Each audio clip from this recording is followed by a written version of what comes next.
বোরহানুদ্দিনের ত্যাগের রাজনীতি বনাম নব্য দাপট। কৃষক দল নেতার পেস্টুন ছেঁড়া ও হুমকির প্রতিবাদে সংবাদ সম্মেলন।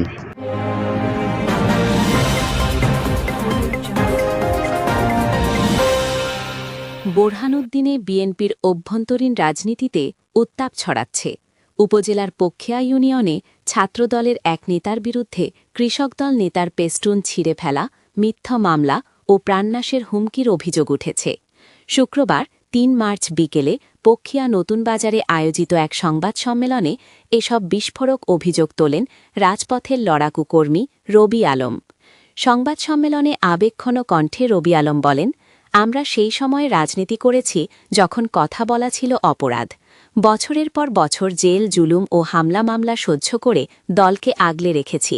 কিন্তু এখন দেখছি নতুন বিএনপির নামে কিছু লোক সুবিধা নিতে এসে ত্যাগীদের মাঠ থেকে সরিয়ে দেওয়ার নকশা করছে।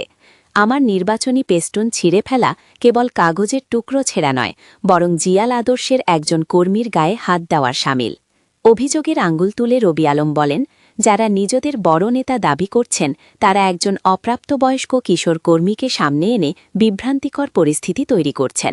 তিনি প্রশ্ন তোলেন, যুগ যুগ ধরে জেল খাটা কর্মীরা আজ কেন নব্যদের কাছে কোণঠাসা? দলের ভেতরে ভাইয়ে ভাইয়ে বিভেদ সৃষ্টি করে কারা ফায়দা লুটছে তা আজ স্পষ্ট।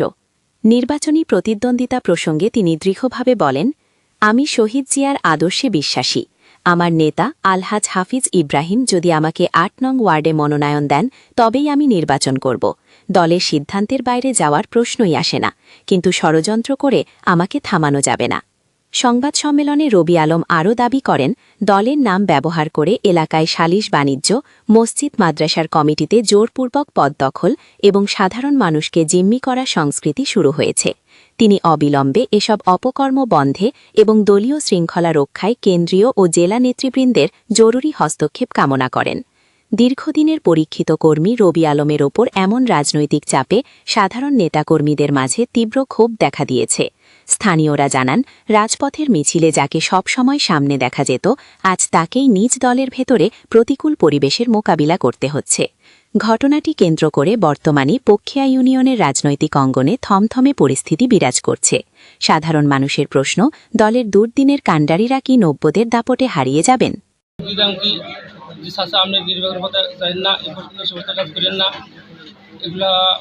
আমরা সিলেট যাওয়ার কোনো লোক নাই, এগুলো বলছি যে আমি সত্য আমি ছিলাম। আসসালামু আলাইকুম। ওই আমাদের বাতিজা, ও আমাদের অফলা, আমার ফোলা যে অত্যন্ত বড় হইছুক, ও আমার লোকের তুই টাঙ্গারি করি বাসা করে। আমার কয় মসজিদে গেছি, মসজিদের তো ধাক্কা বাড়ি করে দেয়।